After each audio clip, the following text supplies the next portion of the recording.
Hello and welcome to Angular Air. This episode is sponsored by Angular Class. If you're looking to learn the latest and greatest in modern web development techniques, or you need Angular 2 training, then sign up today at angularclass.com. On today's show, we have panelists Amy Knight, Hello. Patrick JS, Hey guys. and today we have a very special guest, Joe Eames. Hey everybody. Joe, I'm really glad you came on today. We're going to be talking about something I know you're really passionate about, and I'd love to hear you talk about empathy and why it's important in the workplace. So I wanted to start off with you maybe giving us a definition of what empathy is and why you think it's important. Sure. So I think empathy is one of those overused words that gets to be very vague. We certainly have a lot of those kinds of words in the tech industry. But what people can talk about empathy a lot and mean a lot of different things. So it is useful to understand what maybe a more clinical definition of empathy is so that people can have a common frame of reference when speaking about empathy. Empathy is the ability to put yourself in in somebody else's shoes, but not just a matter of like their perspective, but actually identifying with the emotion that somebody else is feeling. Right? Now, that doesn't mean that you have to have lived in the same exact situation that somebody else has or experienced the same situation somebody else is experiencing, but to be able to identify what an underlying emotion is that's going on with that person, and then think back to the time that you've had that same emotion so that you can be, for the moment, in that same place with that person. It's markedly different from sympathy or from most of the things that we as people do when dealing with other people who are in some kind of an emotional situation. Now, I'm a developer. I'm like almost like a bridge troll. Like I just you put me in front of a computer and I'm gonna work for a while, and that's all I have to do, right? Like, why should I care about the things you're talking about? Right. So it is sort of a funny conundrum. I think it's very common, and I would assume that research would prove me right, that programming is heavily populated by introverts. It probably attracts introverts more than it attracts extroverts. There's certainly, and people obviously do not exist. They're not purely an introvert or purely an extrovert, but it's a continuum that people exist on from one realm to another. But I would say it's far more common for programmers to identify as introverts and to say, I like to be either alone or small groups. I don't want to go out and party all night long in a large group and meet a whole bunch of strangers. I like to I enjoy my time alone when I put on my headphones and I just code. I really enjoy that time. We often call that flow, right? We get into the flow and we enjoy that time. I think a lot of people that are programmers would identify with that and so say, then there's the next extension. Well, if I like being alone, what's the point or what's the need for me to worry so much about empathy? Or if I'm a programmer and I'm just coding at my desk, why do I need to worry about my empathic abilities, being empathetic? The problem with that is this conundrum of being an introvert is that humans are primates and we are hardwired to exist. This is a scientific fact. There's no debate about that. Other than sociopaths, we are hardwired to connect with other people. Now, the amount of time that we need for connection varies from person to person, but we are hardwired that we need to have connection with other people. And we suffer emotionally when we don't have that. So it affects our jobs, our lives, everything around us when we're not getting proper connection. Addiction is completely driven by a lack of connection. Addiction is not a disease that has anything to do with the substance. It's how people deal with connection. That's where addiction comes from. So, and really many negative behaviors come from that. So we need to connect with other people, and we need to admit that in our lives and accept that about ourselves, that we have to connect with other people. And in order to connect with other people, to have healthy connections with other people, to have healthy relationships, it needs to be a two-way street, right? We can't just look for the people that are going to give us what we need emotionally without giving something back emotionally. For a big reason is that we actually have the emotional need to give back as well. We can't simply consume other people. That is also, again, another unhealthy behavior that will drive us to further unhealthy behaviors. So I'm sure everybody can identify a time when they've gotten really angry, really upset. Having a connection with another person, being able to talk that through is always helpful. But the problem with that is, uh, if the other person doesn't know how to empathize, we get a very shallow, very poor form of connection. And with that poor form of connection comes very little benefit from it, right? Here's a an interesting example of that. If I were to go and say, I'm really upset at my boss, he's a big, huge jerk, and whoever I'm talking to is to say back to me, you're absolutely right, that guy's a big, huge jerk. Well, that person hasn't connected to me and with what I'm going through, right? They've just taken what I'm talking about and gone off on their own. Or what is far more common is for us to say, oh, I'm really having a problem with my boss, and for somebody to say, oh my gosh, I know what you mean, my boss is an absolute jerk. And all of a sudden they've turned the conversation from the person who was talking and wants to be heard to the other person. Now they're talking and trying to be heard. And then we have these conversations. And it's kind of funny and eye-opening, but the minute you start to see these sorts of patterns, you'll see them all the time in conversations that you have where I talk, now you talk, and I talk, and now you talk, and neither person listens. And so many of our conversations are like that. And we always think that, oh, it's work, right? I don't need to worry about touchy-feely stuff at work. But work is a long, stressful activity for most programmers, and we probably spend more time at work than we spend outside of work, conscious at least, right? We put in a lot of extra hours. We have a lot of stressful situations that come up with work, crappy bosses, death marches, all those sorts of things. We get in emotional situations at work. Some of the most emotional situations I've ever had in my life have been at work. Getting pissed off at a project manager, doing the wrong thing, whatever. We will have emotional situations at work, and we have to be able to deal with those. Otherwise, work suffers, our companies suffer, our careers suffer. I mean, think about some of the worst coworkers you've had. They've probably been people that didn't deal well with their emotions, right? A significant percentage of them would be people that didn't deal with well with their emotions. And if you look at the other crappy workers, you don't feel like, oh, they're the ones who didn't deal with their emotions. It was something else. If you kind of look under the level, you'll probably find it's the same thing. They're not dealing well with their emotions. So, so you touched a ton of stuff there, and I think one of the most interesting ones was the first thing that you touched on, and that is on product, right? And I think it's worth noting that like when programmers like they program something, they build something, they're building something for someone else. Like there's no reason to like what's the point of building something without building it for someone else? Because if the other person, like if you can't empathize with that person, then you won't build the product that they want, in which case they won't use your product, right? So Right. like one of the most common like phrases in say like the Silicon Valley is like reach out to your customers, go to your customers and meet them, because it's always surprising when you like sit down with your customer and then they walk through your product, you could instantly tell like all the problems that they're running into and everything because you could empathize with that. And like that's like one of the most interesting things that a lot of us like forget is that at the end of the day, it's the product that we're building is for someone else, right? Patrick, didn't you read the Steve Jobs book? The customer doesn't know anything. You just got to Yeah. come up with something in your mind. And Well, that's where like Steve, that's like about design and everything. I think even Kyle Loren is really empathetic. He's not really empathetic with his coworkers. Well. Quite true. Quite true. Yeah, there's a whole thing about organizational empathy, right? The ability to see things from the customer's perspective, which that by itself is an entire field of how to get into and understand the customer. I believe it's Amazon, but it might be a different company that they either had or still have this corporate policy where when they have planning meetings, they leave an empty chair, and the empty chair is supposed to represent the customer, right? And that's supposed to be a very conscious thing. Oh, there's this empty chair, and that's the customer. So people can start to think of what it's like for the customer. That sort of empathy is actually great because it's a very shallow, but not in a negative sense, but a very easy type of empathy, right?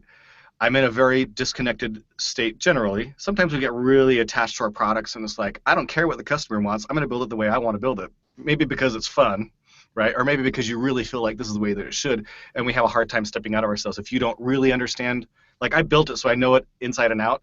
If I don't understand it, it's hard for me to empathize with what it's like for people to get on. But that tends to be easier to get through that process of what's it like for somebody that's new? What's it like for somebody that just had a bug, right? Or is constantly getting an error, right? What's that like? And to step out of your shoes and see that from their perspective. It's a great sort of introductory or easy form of empathy, and it's a great way to practice empathy, is just thinking through things from the customer's perspective, because then it can lead you into the ability to do things better in a harder, more intense situations like with coworkers and bosses and uh, direct personal relationships. So for that type of thing, and actually even empathy with your coworker, do you think one good strategy? I mean, there's a lot of stuff here, right? But do you think that it helps the idea of switching roles, like, or being in the role of either, whether it's be the customer or your coworker? So the thing I was specifically thinking about was when companies like dog food their own product and they are the customer themselves, right? And on the flip side, when you're talking about empathy with your coworker, does it help for people to like switch roles of like, okay, this person isn't pigeonholed into doing this one thing. Sometimes you have to get into their shoes and do like exactly what they do, and maybe you gain some, everybody kind of bonds a little more. Do you think that type of thing helps? Oh, absolutely. Like the first step to empathy is always to stop, forget about what you're feeling, what you think about what the other person is saying, right? And to instead just try to listen to the other person and what they're saying, and through that be able to step into their shoes, see the world from their eyes. That is always step one. And well, it actually is kind of step two, because step one is to shut up, which it's surprising how often we're talking when our mouth is closed. So think about this, for example. I talked about this in my talk at Angular Connect, but how many times have you been in a situation where somebody's maybe talking about, maybe you're doing design, some interactive product design, talking about feature requirements or something. Somebody else is talking about an idea they have for a feature, and you, in your mind, suddenly an idea comes up for either a derivative of their idea or some new idea. You immediately stop listening to whatever the heck it is that they're saying, and in your mind, you're reminding yourself of the points that you want to make. You're thinking through the thing that you want to do, and all you're doing is waiting for that lull so that you can jump in and start talking, right? Sure, sure. Yeah, I mean, so many conversations happen that way. We spend so much of our time listening by not listening. We're in our head. We have no idea what the other person is saying. Or how many times have you been in a discussion with somebody else where you have a different point of view about something, and they talk about 10 points, and maybe the fifth point is something that you absolutely disagree with and you think is wrong. When they're done, you talk about the thing that they did wrong, the thing that they did that was wrong, or whatever they said that was wrong. You hone in on the one problem. Out of 10 things that they've said, 9 of them are right. You hone in on the one problem. All that you're doing is listening for mistakes, listening for problems, listening for errors so that you can jump in and attack the one error, right? How many times we do that all the time? Yeah, I completely agree. And I also agree that the people who are able to listen well, like you usually remember them. I know I have a sister-in-law who is like really, really good at it, like amazingly good. And just my wife and I always love talking to her, like because we know that whenever we do, like she makes us feel good about ourselves because she's always listening and giving us good feedback and not trying to, talk like that or whatever. So, what are some tips of like how the rest of us, like people who aren't naturally, I guess, good at it, like how can we do that? Well, I think the first thing to talk about in the case of that is this is an entirely learned skill. There's nothing innate. We weren't born with the ability to listen or not listen, right? It's entirely a grown, built skill. So long as you practice it, you will improve at it. There's no innateness to listening because it is absolutely a practiced skill. So it's just a matter of making it a priority in your life and practicing it, and then you get better and better at it. And I can speak from personal experience because I was a terrible listener, and I would still call myself a bad listener, but I've certainly seen a drastic improvement in my own life and my ability to listen just because I'm getting more and more in a habit, and it really has to do with habits. The minute I hear somebody getting emotional, especially if it's directed at me, I'm now getting into the habit of not getting defensive, but instead just stopping and then trying to dig down. All right, what's going on? Why are you upset? What's upsetting you? Is it really what this is, or is this reminding you of some other situation that's really upsetting? Which is, again, a super common thing. So I think it's always just a matter of practice. There's nothing innate about it. You should never consider yourself to be a good listener or a bad listener. It's simply a learned, practiced skill. kind of have a question I want to jump in here with. So I'm kind of coming to this field newer, and I've really, really, really noticed that this field, people are, like the saying, they have very strongly held opinions. So what do you think it is about this field that makes people, I would say along with that, they're like slightly less empathetic, slightly less open? What do you think it is about this field that happens a little more often? I think that's dumb.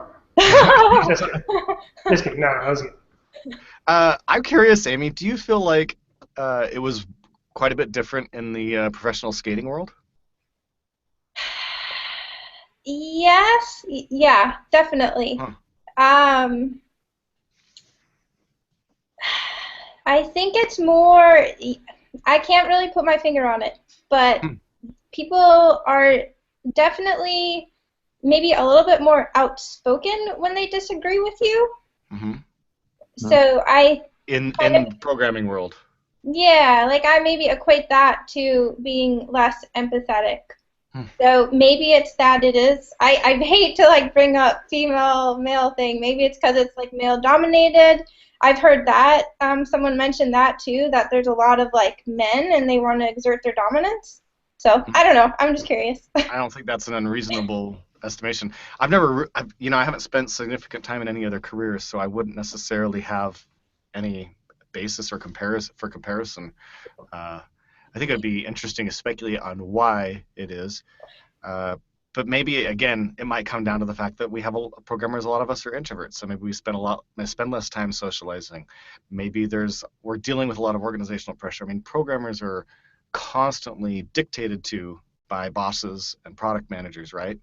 And so that can build up and turn into, all right, I've already been dictated to by my boss and by the product owner with the features. I'm not going to be dictated to by another developer. I'm tired of it. I've had my fill. Man, there could be a million reasons. I think we could spend an entire episode just speculating on why it is that people are in this field highly less prone to listen, right? Or why it is that we don't listen, even if it is more or less prone than another field. Why it is that we don't listen? Kind of stepping back as we're talking through this too, I know, like I've had the conversation with my husband a few times, and like he's in a very male-dominated field, and he doesn't necessarily pick up on it. So, yeah, I don't know. I'm just curious. Well, we might also be completely obtuse and not even notice that it is that way just because it's always been that way. We don't realize that it's unusual or specifically that way. You know, you with your fresh eyes coming from another career path, you might be able to see in a light that a lot of people don't see. I mean, I think it might be a combination of things. The male-dominated thing, being that developers are pretty well paid, so sort of privileged mindset a little bit maybe. Also, maybe a little bit because of a lot of different cultures that I've noticed actually with some of the different communities that I work with that sometimes there's things lost in translation that when you are dealing with people from all over the world, sometimes just like little subtle things don't translate, and then like if people aren't open, like don't actively try to be empathetic, then it could turn into a situation where they can be offended more easily than not. Oh, I think I like what you said about culture. It reminds me of a job that I worked at where we had three teams, one in Utah where I was at, a team on the east coast of New Jersey, and then we had a team out in Bangladesh? Just the country north of India. Pakistan? Not Pakistan. As a small, pretty sure it was Bangladesh. Anyway, what's that? Sri Lanka? No, it wasn't Sri Lanka. Pretty sure it was Bangladesh. But anyway, it was so funny because I had to deal a lot with the remote teams. And the New Jersey people were a lot more experienced in general than the people in Bangladesh, and they had a lot more skills. But their culture was such that when we worked with the people in Bangladesh, we ended up producing much better stuff from them because they're far more likely to listen, accept corrections, and get the product done the way that it was meant to be done. The people in New Jersey were far more likely to think that what we were talking about, we didn't know what we were talking about, and do things their own way. And there was just a ton more personality conflicts too. So I saw a very interesting cultural thing between East Coasters and this particular area of Asia. It was kind of interesting. Okay, so next question. What about, do you have advice when working with juniors? Because I'm sure, even for me, if I'm working with someone super, super, super new, I can get slightly frustrated. And I know I've been on the other end where I ask a lot of questions, and sometimes even I'm of the type where I ask a ton of questions, and I know I sense that people have thought that that's rude sometimes because my questions might come across as I'm questioning their decisions. So I kind of try to like preface my questions with, I'm only asking this because I want to understand, but do you have advice for people in that situation, like if you are the senior? Absolutely. Actually, I think there's a lot of advice to be applied to both ends of the spectrum, right? It's starting just from the junior's perspective. Let's say you're a junior level developer and you're talking to somebody and you're asking questions and you come back and you ask questions and you're starting to get the feel that they're getting annoyed, right? They're getting frustrated with your constant questions. We typically, our standard response to that is one of two things. We either attack or we back off and we hide, right? Oh, I hate the way that they make me feel. I'm going to stop going to that person, right? Well, the right answer, the empathetic answer, is to stop yourself from doing either action, from reacting, and instead to say, all right, this person's having some emotional response, this annoyance that I'm feeling. What's going on there? And then instead of just trying to figure it out yourself and then make a decision on how you're going to act based on that, but to ask them, say, I feel like you're getting really annoyed with me. It seems like you're getting really annoyed with my questions. Is that true? And now you've put it back on the other person, right? They have the choice to either be honest with you and say, well, yeah, I am, or to make up, oh, no, I'm frustrated about something else. And the reality is that might actually be the truth. Maybe they are frustrated with something else, and you are the straw that's breaking the camel's back.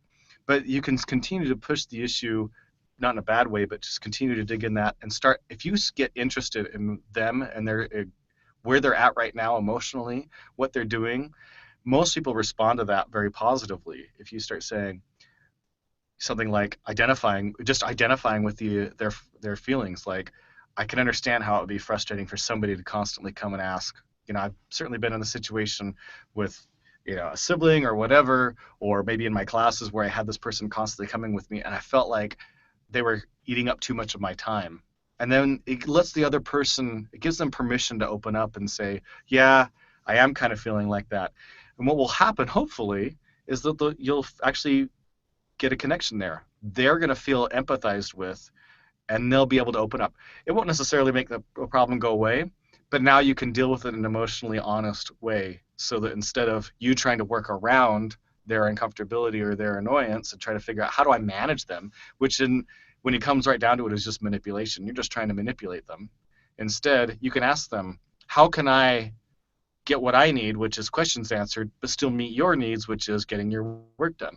Should I ask less questions? Should I batch them up? Let's talk for a minute and figure out what's the best way for us to handle the situation. So now you've taken something that was hiding under the covers and going to occasionally burst up with, outrage, right?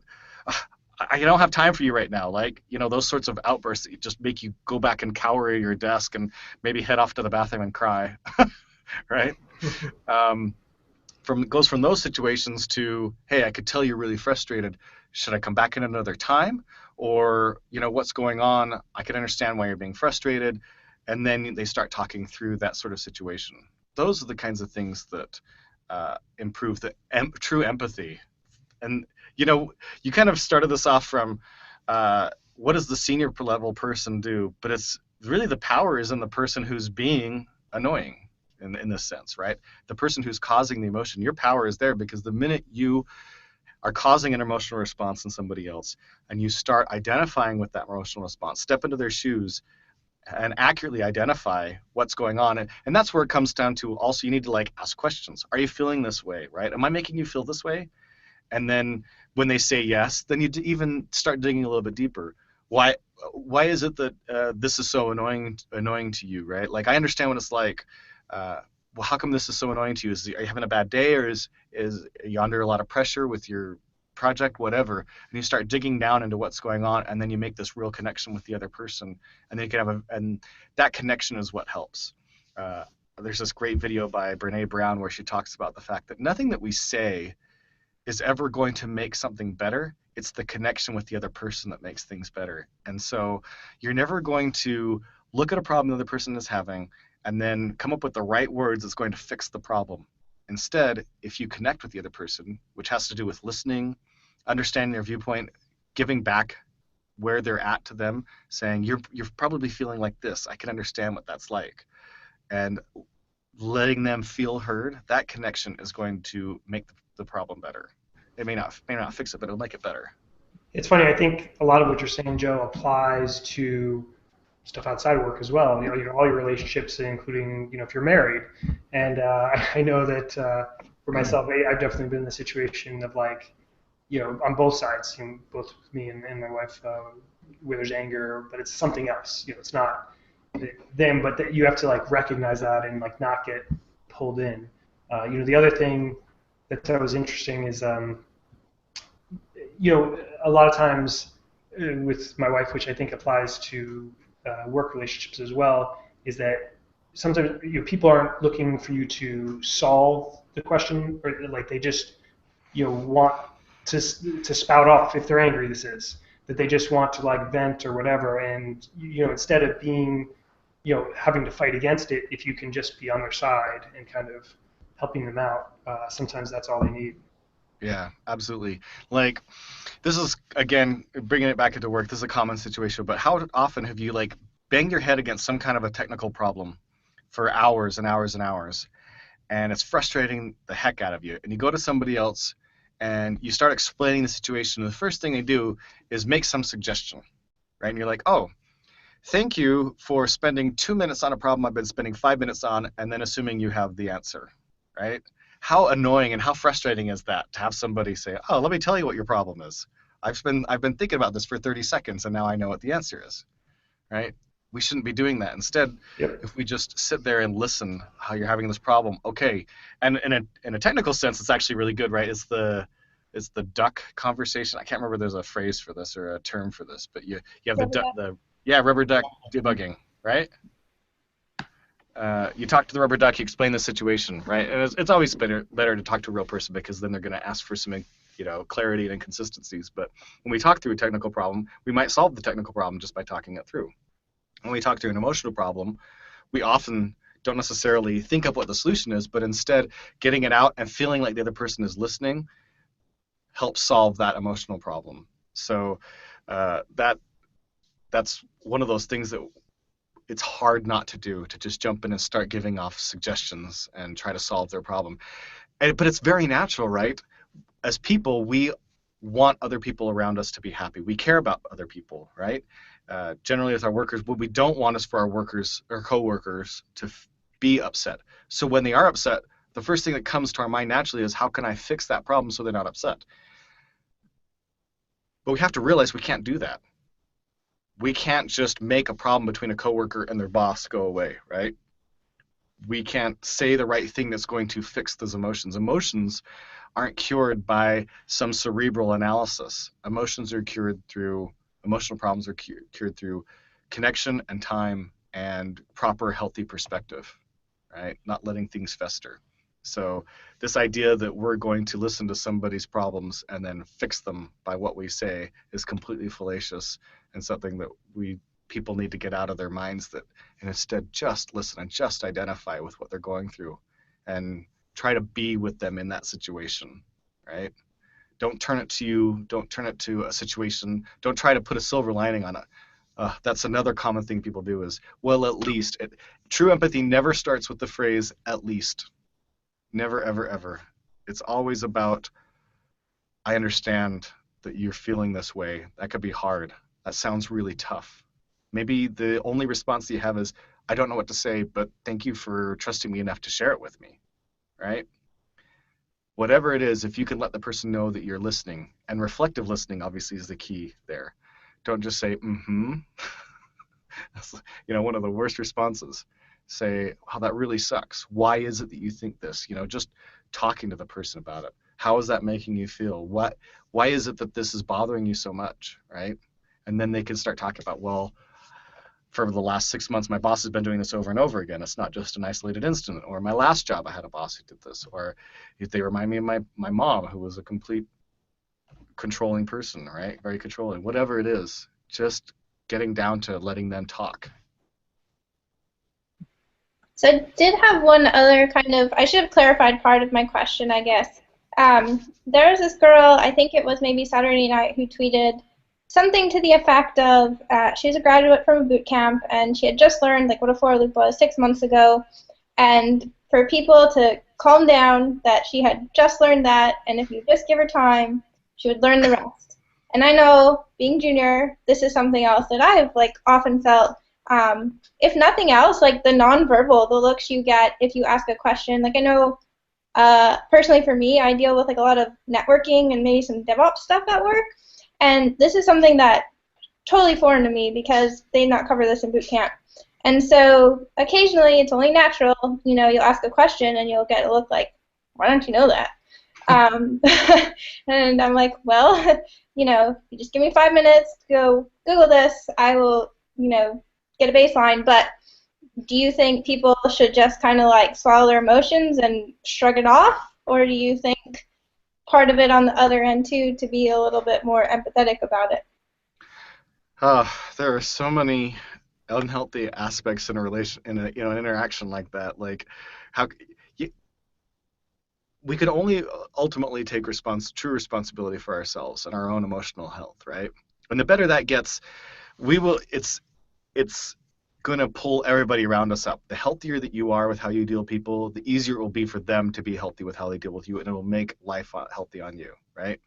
But so you should never just swallow an emotion and shrug it off, because that doesn't exist, right? If you're constantly getting fed up with somebody saying things that and it's bothering you, never feel like, I just gotta tough it, man up and live through it, because it's like a ball that can only hold so much pressure. It's gonna blow out. Maybe it'll blow out the other end, and it'll blow out at home or at the bar, right?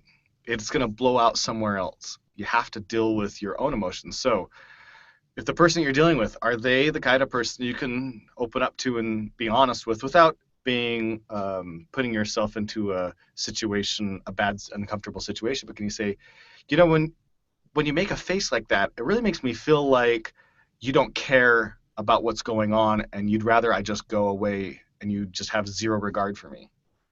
And now you've put the ball back into their court. You always want to say something like this in a very honest way, and always talk about not what they're doing, but instead how you feel, right? And a feeling is never, I feel like you're an asshole. That's not a feeling, right? Just because you preface this with I feel like, but instead to say, when you do this, it makes me feel this way, right? And to let them understand, hey, something that you're doing is bothering me. They may or may not respond to that. They may say, well, that's tough. You just have to deal with it. In which case, you now know they're not going to respond to your request for a needs, right? They're not going to meet your requests. So at least you have that out there. And now you know that they're not necessarily safe to talk to about issues like this. But they might be able to say, well, I'm sorry, I didn't realize. Or they might say, I'm sorry, I'm dealing with something else, and it's coming out at you. And then now it's your opportunity. Really, what is it you're dealing with, right? And now you get back to another opportunity for healthy connection, and those relationships that get strengthened are a lot easier to deal with. I'm sure that we've all had experiences where we've gotten a friend at work that was really close to us, and it was so much easier to work through the problems with that friend than it was with the people that we felt like were unapproachable, right? And the difference between somebody that's a close friend and somebody that's unapproachable is mostly just how we feel about them, right? Definitely. Really quick, I just want to mention, I forgot to mention at the beginning of the show, if you do have questions for Joe and you're listening, you can tweet with the hashtag NGAir, and we'll ask it near the end of the show. Joe, kind of switching focus a little bit, I want to talk about some sticky situations that I've been in the past. I know people sometimes get in, and a lot of it centers around when I was managing in a sort of semi-toxic environment, and like I was trying my best to, be empathetic, to kind of do the right thing, but sometimes it's tough. So like, a couple things that I ran into that I'd be interested in hearing your feedback on. One was where you have two people in your team who are not getting along for whatever reason, and you're trying to see both sides, like trying to empathize with both of them, help both of them, but they're just completely at odds, and it gets to be tough trying to be empathetic for both at the same time because they're in opposition. How can you effectively do that? How can you manage two people that essentially just don't get along? Right. Um, that's a great situation, and again, a very common one, especially for people in management, because coworkers, they get at odds so often, and then we get into this situation where I don't care about the other person; they can go screw themselves, right? That's how we think that to ourselves, and we're never likely never going to step outside of that and say give that person any true regard or care, and so now it's causing a major problem at work, and I've seen that situation plenty of times. So obviously, the first thing to do as a manager is to, again, empathize with it. Let them know that you understand what it's like to be in a situation where you're at odds with somebody and it doesn't seem like that person is ever going to change, right? And so that will help them. It is also important as a manager, and this really applies to any situation, is to be clear about what the things you can and cannot do, right? For example, if it's an employee, it's okay to be clear and say, hey, if the situation doesn't get worked out, something might have to change. The company might have to let one person go. It could be either of you, or the company might have to move you on a different project, right? It's okay to lay out those boundaries and say, we can only do so much, but at a certain point, something, bad has to happen. And you never lay it out as an ultimatum, but just to say, this is an important situation. It's something that we have to deal with, right?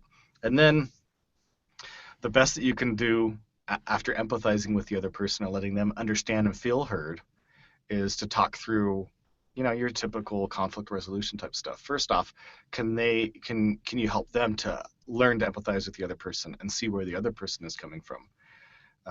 But there really isn't an easy answer to that type of a solution. But the more that you are able to empathize with and they feel heard, the easier time they're going to have dealing with the problem. Because if at least they feel like, when I have this problem, I've got a manager who will hear me. And as a manager, this type of corporate empathy is super, super, super important. Because the minute your employees feel like they can't be heard, they will stop being honest with you, and they will leave at a moment's notice when they find the right time to leave. They'll do very negative behaviors. They'll subvert you. They'll work around you. But once you establish that sort of trust and say, make yourself safe for them. No matter what you come to me with, no matter what you tell me, I won't judge your actions. I won't tell you you're right or wrong. I'll just listen. And if you want advice, I'll give it to you, right? And when it comes to like, we have a situation here that has to be handled, I'll give it to you straightforward.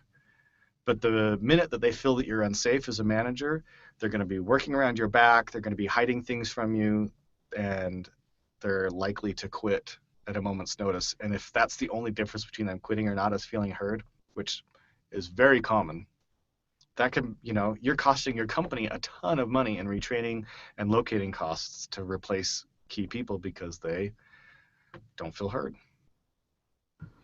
What about a situation where you are not able to be open and honest? Because I agree with what you're saying, the premise that, by creating clarity, making sure that they can be heard, that resolves most situations. But sometimes, especially in large organizations, there's kind of almost handcuffs on managers that like, okay, you can't, HR almost trains you in different respects, I guess. One is that, HR doesn't want you to say certain things in case there's like a legal issue later on. The other aspect is if there's some goals of the company that they don't want you to share with your team that is the reason for certain actions, and so there's only a certain limit to which you can actually tell other people what's going on, and that frustrates them. And you try to listen to what they're saying, but you can't be honest for one reason or another. So is there any type of the thing or approach that you've seen that kind of help with those situations? Well, there's definitely a difference between honesty and telling somebody things that they either can't know for one reason or another, corporate, or they shouldn't know, right? Honesty is about the things that you say being true, and emotional honesty is about saying exactly how you feel and getting the other person to say exactly how they feel so that you can understand what the real emotion is. Because most times when people start talking about a problem they have, and I'm frustrated, well, underneath that frustration is something else. And this is kind of the cheat sheet, but if you dig down to any real problem, there's one of two emotions underneath it: pain or fear. Pain or fear is always underneath every negative behavior, right? And getting down to where's that pain coming from, or what are you afraid of? And oftentimes it's both, right? Pain usually comes from similar situations that remind them of it. And then fear comes from, I'm afraid that I'm going to lose my job. I'm afraid I'm never going to get out of the situation. I'm afraid that I'm constantly going to be arguing with this other person. So that sort of honesty is entirely different. You can absolutely be completely honest with the person when your hands are tied from an HR perspective, right? You can't say things, certain things you can't say, certain truths about the project you can't reveal. Those things will never stop you from being honest on an emotional basis with another person, and being able to say, like, I can't imagine if your HR department ever did come to you and say, hey, never say that you understand. Never say the words I understand. If that happened, I think maybe you're probably in a really bad organization, and maybe it's time for you to think about, right, your own switch. Because if that's what types of thing your company is telling you to do, I just can't imagine that situation. But to be able to say, man, I understand you're in a frustrating situation. It really sucks to be there. I'm grateful that you've told me that. Just that little tiny bit by itself could be a huge help. So maybe I'm not answering well enough the question about what to do with your hands tied, but I think it kind of comes back to forget about that stuff and just focus on letting that person have one safe place to go to talk and be heard, and forgetting judgment. Yeah, one thing that I think that's a valid way to think. One thing that Jurgen Vandermoor just tweeted that ties into this, what I'll bring in right now, is he was asking, do you think there are situations where you should limit being empathetic to be able to still objectively evaluate someone's work? Like, when you're a manager, you're not supposed to be friends with everyone. You're their boss. Right. So in some ways, like I agree, trying to feel or understand their feelings, but you do have to keep kind of a stick or some distance from your employees. Right. So that gets into like this shadow form of empathy, which we call it friendship, but really what it is it's called codependence. And codependence is the need to manipulate other people such that you cannot be happy if they're not happy, right? And we tend to pick and choose our people, but it's all very often with our friends and those that are closest to us. If they're in pain, we can't be happy, so we have to somehow manipulate them, and that's where this desire to fix things comes from, right? Oh my gosh, I've got this. In this example, I'm a manager. I've got a coworker or an employee who's I really, really, really like, and they're in a problem. I've got to go and make them happy, otherwise I can't be happy. But the truth of it is, that's a very negative type of behavior. It's nothing. There's nothing wrong with it as a manager making a decision that hurts somebody that you're friends with. Whether that's firing them, putting them on probation for their behavior, choosing somebody else's work over their own work. There's absolutely nothing wrong with that. And that comes back to our own ability to say, I've done something I'm doing something, I've done something that's hurting somebody else. But that's just the reality of the situation. I wish that I could live in a world where I could never have to make a decision that hurts somebody else, but I don't live in that kind of a world. So the best thing I can do is be the best friend that I can be to them. I can listen to them. I can be open and honest with them. And maybe it will cost me my friendship with them, right? And then you have to decide, what are you going to do? Are you going to be dishonest with your company? Or are you going to be honest with your friend and say, I had to choose their work over yours. If you decide that you don't want to be my friend because of that, then I understand, because that's a really sucky situation to be in, but it'll disappoint me and it'll hurt me, right? There's this idea that you can't be friends with your employees is patently false only because as humans, we have a terribly difficult time having friendships to which we're not codependent, where if your friend is in pain, you have to fix that. You have to somehow get out of it. And so then that's where favoritism comes in. But it is certainly possible to be completely objective, have two employees, one that you really dislike and one that you really like, and still choose objectively between their work. But it is difficult. So yeah, the easy road is don't be friends with them. Think they're all jerks, then you can pick whoever's got the best work, and then if you hurt anybody, it doesn't bother you so much. But that's a really bad situation to be in, and it's not healthy for you either, right? It's also not good for your team. Yeah, I agree. Go ahead. Oh, I was just going to add, like, it seems like it's also not good, like, if you constantly tell someone what they want to hear, eventually if the person on the other side, like, realizes that, they're not going to trust you. Right. Yeah, absolutely. There are so many situations where we have to be able to be honest with somebody, and we have to be willing to hurt them, because life is just if we are imperfect, we interact with other people, we are going to hurt other people. That's just the way life is. If you go close yourself off in a cave, that'll be the last time that you hurt somebody else, right? But if you interact with somebody, you're going to hurt them. You have to be willing to accept the fact that you are going to hurt other people. Maybe a simple example would be your spouse says, I'm really having a bad day. Will you come home and hang out with me, right? Come home and be there for me, right? Or maybe you have to work late and they're like, I really need you to come home tonight and be with me because I had a really bad day.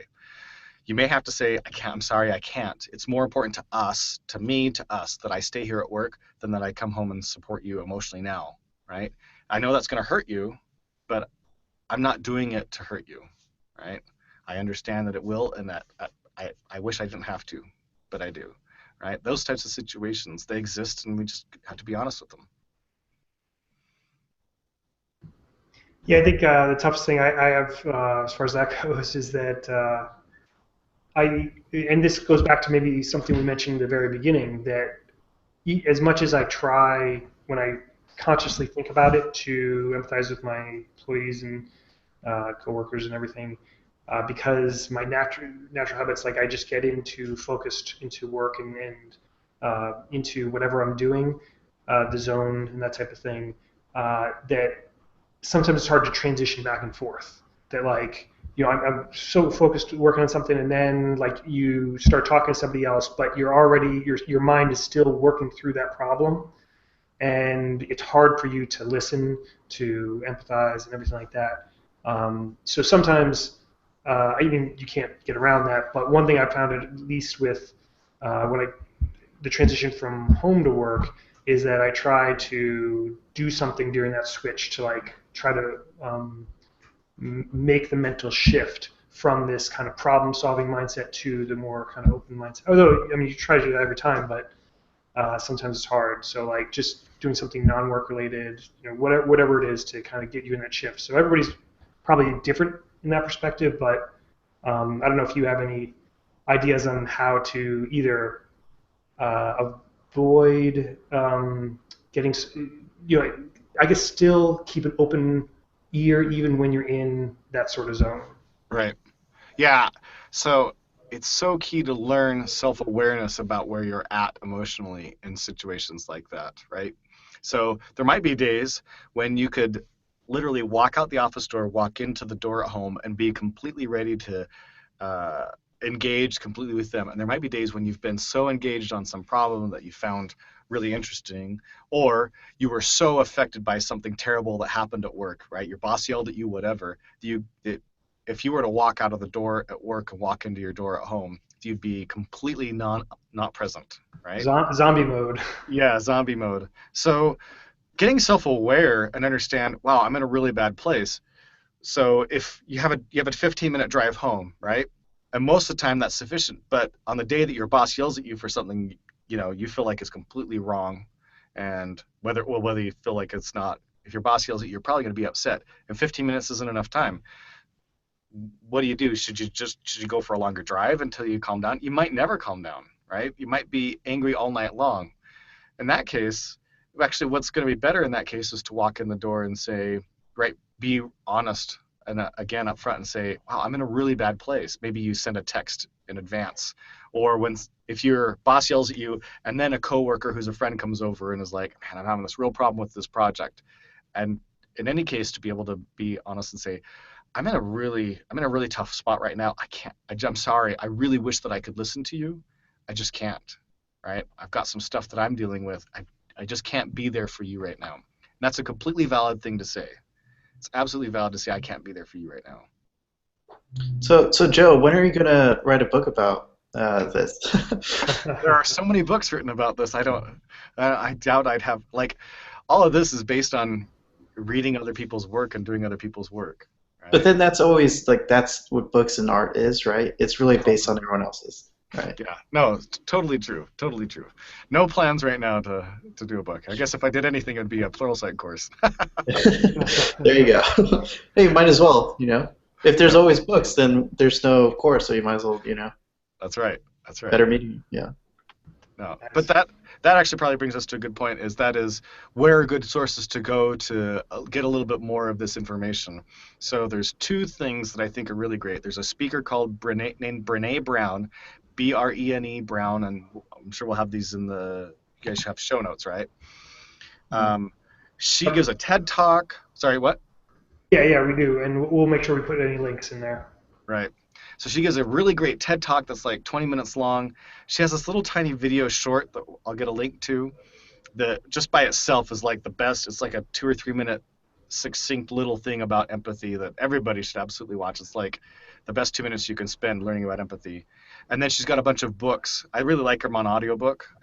I believe she narrates them herself, so I have them on Audible. But great stuff to listen to. And then there's also a book called How to Talk So Kids Will Listen and Listen So Kids Will Talk. And this is actually, I first heard about this from one of the guys on the Angular team, actually, because Brad Green, the team leader for the Angular team, he uses this book, and he read through this and he uses it in his management. And even though it's really a parenting book, the same principles apply to, for the most part. There's some that are specifically about parenting, but the vast majority of the book applies to any type of communication with somebody else. And so those are the really good resources to go to learn more about effective communication and empathy and dealing with difficult situations with other people, whether that's family, work, whatever the situation, a random person you meet on the street, whatever the situation is. Yeah, I mean, the Angular core team is kind of like little kids anyways. So. Well, Joe, I really appreciate you coming on the show. This has been really, really awesome. We're gonna near the end of our time, so we're gonna start to wrap up with picks. But before we do that, just a quick note that next week we have Ben Lesh on the show for RxJS 5.0, awesome. And then the week after we're doing a TypeScript deep dive with Alex Eagle and Blake Embry. So for picks, let's go to Amy first. Okay, so I have one pick today. It's from Angular class. It's a blog post on, it's like an intro to transpilers. So it's a quick little post, and I thought it was pretty good. So that is my pick. I'll have a link in the notes. Cool. Patrick. So my pick is RxJS 5.0, which is going to be next week's talk, and Falcor.js. You might see more of that in the news in the near future. And Joe Eames' Pluralsight pending talk on empathy. And NG empathy. Yeah, NG empathy. All right, cool. For my picks, I actually just have one. Gerard Sands, a fellow GDE, just wrote an article on Redux with Angular 2. It sort of plays off of some of the work that a couple other people have done using Redux with Angular 2. But he writes a really good article, goes through in detail the explanation of each of the pieces. So I highly recommend that, and I'll include the link in the show notes. Joe, how about you? All right, so my main pick is going to be the product Little Bits, which is these little magnetic snap-together circuitry things. I've picked up a couple of sets over at the local Barnes & Noble. You can buy them online. Super fun. I've got an 11-year-old son who's really interested in this, and a 13-year-old daughter that Hasn't quite yet gotten interested in it, but we'll see. But I've had a ton of fun. We built a remote control car with them. We've built a few things. You kind of have to get into the spend around $200 before you get enough parts you could really start building some cool stuff. But it's really fun. I bought the Arduino kit and then their basic $200 kit as well. The Arduino kit was like $80, and it's just super fun to screw around with. Does it run JavaScript? I think there's a way to get the Arduino one to do it, but by default it was something else. It was Python, I think. Yeah. But so I had some problems with my Arduino board. It stopped accepting new commands from my Mac laptop, and I haven't figured it out since then. So, but there's actually this circuit board called Tesla 2 that runs the Node's V8. So you could run anything Node, could run in the small device, and then we could pretty much run JavaScript, and JavaScript will run the whole household with that. So right. Yeah, their Tesla stuff's really fun. What I like about the Little Bits is they have a lot more modules from what I've seen than Tesla does. So there's a lot of more pieces. Like he's got one that'll buzz, and so we're missing one more power supply. But the minute we get that, he can have this remote control car with a horn. We even hooked up the light detector so that when it's dark, the car drives, and when it's light, the car stops. And so in the room, you turn the light on, you turn it off, and the car moves and doesn't, just for fun, right? That's awesome. That was really cool. And then my last pick is sort of a pick. It's sort of an announcement, but NGConf, the call for papers is opening imminently. So within probably 48 hours, the call for paper presenters should be open, and it'll go until it'll go for a month. We'll have the official release date posted up on the website. But submit some talks for sure. And of course, tickets are sold out. But if you really want to go, there's going to be some Easter egg tickets that are going to be posted. But of course, the best way to go is just to be a speaker, because speakers get to go for free. And if none of those two things work, there's a few Easter eggs that are out there on the internet you can find. But if none of those things work, then companies that sponsor we still have tickets for the sponsor company. So get your company to sponsor NGConf. But the big really exciting thing about NGConf is that Angular Air is going to be doing a show from NGConf. So yes, that's right. Which we are very excited for that. And let me just emphasize for anyone who hasn't been to NGConf, I've gone the past 2 years, and it's by far the best conference I've been to both years. It's just so much fun. Joe and the rest of the team do such a good job organizing it, and just the hosting of it, the hotel, everything is just great. So I would highly recommend, hopefully you already have your ticket. If not, you find one of the ones that Easter egg stuff that Joe mentioned, which sounds like it'll be fun. So thanks a lot, Joe. Oh, what were you going to say, Patrick? I was going to say I met you at NGConf. Yeah, that's right. Yeah. That's right. Yeah. Cool. All right, guys. Thanks a lot for joining us today, and we will see you next week with Ben Lesh on RxJS 5.0. See you later, guys. Yeah, thanks. Yeah.